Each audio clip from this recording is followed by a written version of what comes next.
Hello guys, Indian 2 Kamal Haasan അഭിനയിച്ച് ശങ്കർ സംവിധാനം ചെയ്ത് ഇന്ന് മുതൽ തിയേറ്ററുകളിലെത്തിയ ഇന്ത്യൻ 2. യെസ്, ശങ്കറിനെ എല്ലാവർക്കും അറിയാമെന്ന് വിശ്വസിക്കുന്നു. ഒട്ടനവധി സിനിമകൾ, നല്ല നല്ല സിനിമകൾ നമുക്ക് സമ്മാനിച്ച വ്യക്തിയാണ്.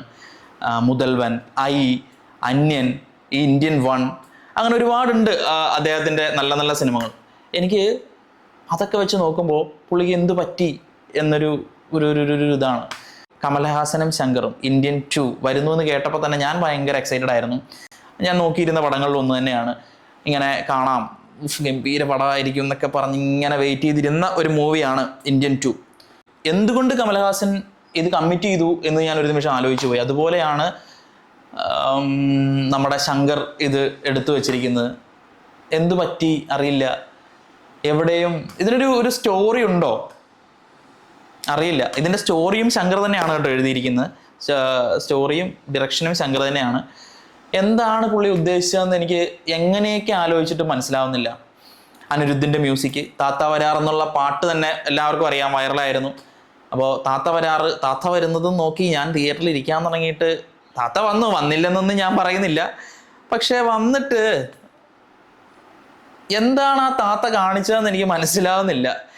ഇന്ത്യൻ 1 കണ്ടവർക്ക് അറിയാം ഈ മർമ്മം കൊണ്ട് ഉദ്ദേശിച്ചത് എന്താണെന്നൊക്കെ. പക്ഷേ ഇന്ത്യൻ 2 വന്നു കഴിഞ്ഞപ്പോൾ ഇത് മാത്രമേ ഉള്ളൂ അതിനകത്ത്, ഈ ഒരു സാധനം മാത്രം. പടത്തിലെ മെയിൻ ഒരു കാര്യം എന്ന് പറഞ്ഞാൽ നമ്മുടെ പ്രായോഗിക ബുദ്ധി നമ്മളത് വീട്ടിൽ വെച്ചിട്ട് വേണം ഈ മൂവിക്ക് പോകാനായിട്ട്.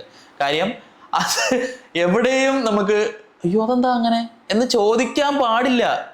നമുക്ക് തോന്നും ഇങ്ങനെ ചോദിക്കാം, ഇതെന്താ എന്നൊക്കെ തോന്നുമായിരിക്കും. പക്ഷെ നമ്മൾ ചോദിക്കരുത്. കാര്യം അത് ചോദിച്ചു കഴിഞ്ഞാൽ ഇത് ചോദിച്ചുകൊണ്ടിരിക്കാനേ നമുക്ക് നേരമുള്ളൂ.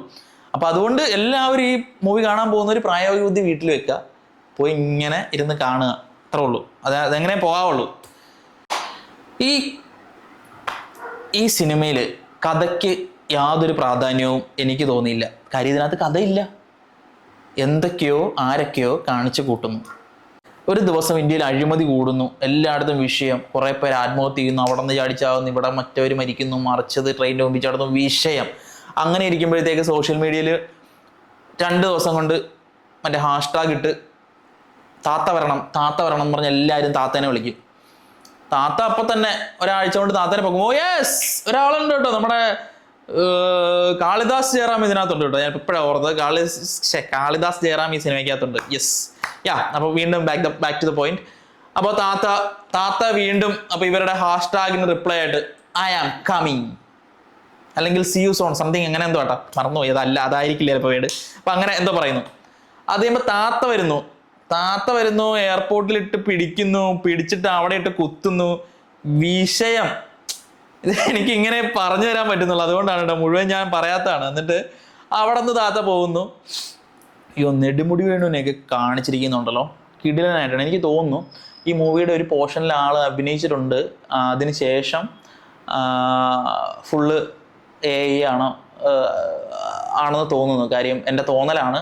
ചില സമയങ്ങളിൽ എവിടേക്കോ ചെറുതായിട്ടൊക്കെ നമുക്കത് പാളിയെന്നല്ല, ഐ മീൻ ഒരു വയ്യാതിരിക്കുന്നൊരവസ്ഥ കാണിക്കും. അപ്പോൾ ഒരു സുഖക്കുറവായിട്ട് ഫീൽ ചെയ്തു. പക്ഷെ അതൊക്കെ കാണിച്ചിരിക്കുന്ന നെടുമുടി വേണുവിനെ കാണിച്ചിരിക്കുന്ന ആ ഒരു പോർഷനൊക്കെ ഗംഭീരമായിട്ടാണ്. എനിക്ക് ഭയങ്കരമായിട്ട് ഇഷ്ടപ്പെട്ടു. അത് അടിപൊളിയായിട്ടാണ് അത് ചെയ്തിരിക്കുന്നത്. യെസ്, വീണ്ടും ബാക്ക് ടു ദ പോയിന്റ്. അപ്പോൾ താത്ത വരുന്നു. താത്ത ഇവിടെ വന്നിട്ട് താത്ത വിഷയമാണ് പിന്നെ മൊത്തം. താത്തയ്ക്ക് ഇവിടെ നാട് നന്നാക്കാൻ വേണ്ടി ഇറങ്ങിയിരിക്കും. പക്ഷെ താത്ത ഇന്ന് ചെന്നൈയിലാണെങ്കിൽ നാളെ ഗുജറാത്തിലായിരിക്കും, ഗുജറാത്തിലാണെങ്കിൽ പിറ്റേ ദിവസം കൊൽക്കത്തയിലായിരിക്കും. സ്ഥലങ്ങൾ അങ്ങോട്ടും ഇങ്ങോട്ടും മാറുന്നുണ്ടായിരിക്കും, അതിനെ തെറി പറയരുത്. അങ്ങനെയാണ് താത്തയുടെ ഒരു പരിപാടി. വിജയമല്യ ലെവലിൽ നിൽക്കുന്ന ആൾക്കാരെയൊക്കെ ഡീൽ ചെയ്യുന്നവനാണ് താത്ത.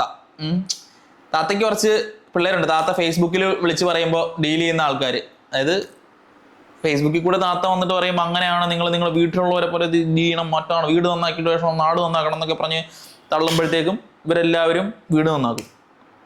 അത് കഴിയുമ്പോഴത്തേക്കും ഞാൻ ഇനി പറഞ്ഞ കഥ മുഴുവൻ പറയേണ്ടി വരും. ഇപ്പോൾ ഏകദേശം ഞാനത് പറഞ്ഞു എന്ന് എനിക്ക് തോന്നുന്നു. അപ്പോൾ അതുകൊണ്ട് ഇനി ഞാൻ പറയുന്നില്ല. എനിവേ, താത്തയും പിള്ളേരും കൂടി എന്തൊക്കെയോ കാണിച്ചു വെക്കുന്നു. എന്നിട്ട് ഞാൻ ഇരിക്കുക. സമയം കുറേ ആയി, 3 മണിക്കൂറെങ്ങാണ്ടായെന്ന് വിചാരിക്കണം. 3 മണിക്കൂറായിട്ട് നമ്മളിങ്ങനെ ഇരിക്കുക. ഇപ്പോൾ വരും എന്ന് പറഞ്ഞിങ്ങനെ ഇരുന്നിട്ട് പെട്ടെന്ന് പടം തീർന്നു പോയി. സി യു സൂന്നോ അങ്ങനെ, അല്ലെങ്കിൽ ഞാൻ ഇനിയും വരുമെന്നൊക്കെ പറഞ്ഞ് പടം തീർന്നു പോയി. എനിക്ക് മനസ്സിലായില്ല എന്താ സംഭവിച്ചതെന്ന്. ഞാനാണെങ്കിൽ സത്യം പറയല ഗൈസ്, ഇന്നലെ രാത്രിയിൽ മിനിഞ്ഞാന്ന് തൊട്ട് തുടങ്ങിയതാട്ടോ. അതായത് ഇന്ത്യൻ 1 ഞാൻ വീണ്ടും ഇരുന്ന് കണ്ടു. അതിനുശേഷം ഇവരുടെ ഓഡിയോ ലോഞ്ചിൽ എല്ലാവരുടെയും പ്രസംഗങ്ങൾ കണ്ടു, അനിരുദ്ധിൻ്റെ കോൺസേർട്ട് കണ്ടു. ഇതെല്ലാം ഇരുന്ന് കണ്ടിട്ട് ഇപ്പം എൻ്റെ പിള്ളേർ ഇങ്ങനെ ഹൈപ്പിങ്ങനെ പോകുമ്പോൾ കിട്ടില്ല മൂവി ആയിരിക്കും, അടിപൊളിയായിരിക്കും, മറ്റതായിരിക്കും, മറിച്ചതായിരിക്കും എന്നൊക്കെ പറഞ്ഞ് ഞാനിങ്ങനെ പൊങ്ങിയിരിക്കുക. എന്നിട്ട് ഞാൻ തിയേറ്ററിൽ ചെന്നപ്പോൾ എനിക്ക് കിട്ടിയ സാധനം ഇതാണ്. ഞാൻ പിന്നെ എന്ത് പറയണം? മനസ്സിലായോ? എനിക്ക് വ്യക്തമായിട്ടൊന്നും നിങ്ങൾക്കൊരു ഇമേജ് പോലും തരാൻ പറ്റുന്നില്ല. എവിടെയെങ്കിലും ആടെ ഇന്നത് കൊള്ളാം, അല്ലെങ്കിൽ ഇവിടെ ഇത്തിരി ഇതായിപ്പോയി, അങ്ങനെയൊന്നും പറയാനില്ല ഇതിനകത്ത്. അതുകൊണ്ടാണ് ഞാൻ ഇങ്ങനെയൊക്കെ പറയുന്നത് ഗൈസ്.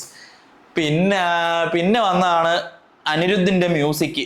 അനിരുദ്ധിൻ്റെ മ്യൂസിക് താത്ത വരാറ് ഒക്കെ ഓൾറെഡി നമ്മൾ കേട്ടതാണ്. ഒരു കുത്തുപാട്ടാണ്. അപ്പോൾ കുത്തുപാട്ടാണോ കൂത്തുപാട്ടോ വട്ടവർ എന്തായാലും അങ്ങനത്തെ ഒരു പാട്ടാണ് അല്ലേ. പിന്നെ ഫസ്റ്റിലൊരു പാട്ട് വന്നു. ആ പാട്ട് എന്തിനാണെന്ന് എനിക്ക് മനസ്സിലായില്ല. ഒരു ഐറ്റം സോങ്, എന്തിനോ ഒരു പാട്ട്. അവിടെ ആ പാട്ട് ഞാൻ സിനിമ കണ്ടുകൊണ്ടെങ്കിൽ ഈ പാട്ട് എന്തിനാ ഇവിടെ എന്നിങ്ങനെ ആലോചിക്കുന്നൊരു സീനായിരുന്നു. പിന്നെ ഇടയ്ക്കിടയ്ക്കൊക്കെ ഓരോ പാട്ട് വരുന്നുണ്ട്, പക്ഷേ നമ്മളെ അങ്ങ് ഹുക്ക് ചെയ്യിക്കുന്ന തരത്തിലൊന്നുമില്ല.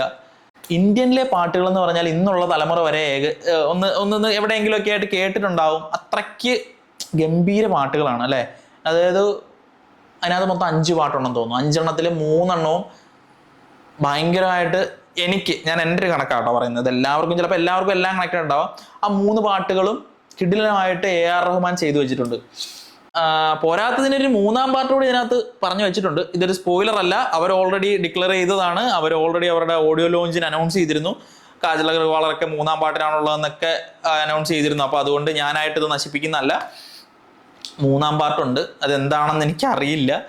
പക്ഷേ ഈ 2-ാമത്തെ പാർട്ട് അവരെവിടെയോ തുടങ്ങി എവിടെയോ കൊണ്ട് മുട്ടിച്ച് അവസാനിപ്പിച്ചൊരവസ്ഥയാണ് എനിക്ക് ഫീൽ ചെയ്തത്. പിന്നെ എനിക്ക് എടുത്ത് പറയേണ്ട ഒരു കാര്യം എന്ന് വെച്ച് കഴിഞ്ഞാൽ ഇതിനകത്ത് ആർട്ടിൻ്റെ പേരെനിക്കറിയില്ല, ഞാൻ നോക്കിയിരുന്നു കിട്ടിയില്ല. ആർട്ട് ചെയ്തിരിക്കുന്നത് മാത്രമാണ് ഇതിനകത്ത് നല്ലതായിട്ടുള്ള ഒരു ഗോൾഡിൻ്റെ പരിപാടിയൊക്കെ ഉണ്ട്. ഒരു റൂമൊക്കെ ഉണ്ട്. അതൊക്കെ സീനായിരുന്നു. അത് മാത്രമല്ല മിക്ക അതിനകത്തെ സീനുകളും അത് ചെയ്തിരിക്കുന്നത് ആർട്ടുകാർ ചെയ്തിരിക്കുന്നത് അടിപൊളിയായിട്ടാണ്. യെസ്, അപ്പോൾ ഇത്രയൊക്കെ ഉള്ളൂ. നിങ്ങളെല്ലാവരും തിയേറ്ററിൽ തന്നെ പോയി പടം കാണുക. ഇതെല്ലാം തിയേറ്റർ എക്സ്പീരിയൻസിന് വേണ്ടി ഇറക്കിയിരിക്കുന്ന പടമാണ്. അപ്പോൾ തിയേറ്ററിൽ തന്നെ പോയി കാണുക. ഇതെൻ്റെ മാത്രം ഒപ്പീനിയനാണ്. ഞാൻ ഈ പറഞ്ഞത് മുഴുവൻ എൻ്റെ മാത്രം ഒപ്പീനിയനാണ്. ചിലപ്പോൾ നിങ്ങൾക്കിത് വർക്ക് ആയേക്കാം. അപ്പോൾ അതുകൊണ്ട് ഇനി ഇൻ കേസ് ഞാൻ പറഞ്ഞതിൽ എന്തെങ്കിലും തെറ്റോ കുറ്റങ്ങളോ ഉണ്ടെങ്കിൽ വന്ന് പറഞ്ഞു തരിക, തിരുത്തുക. Okay, thank you guys, thank you so much.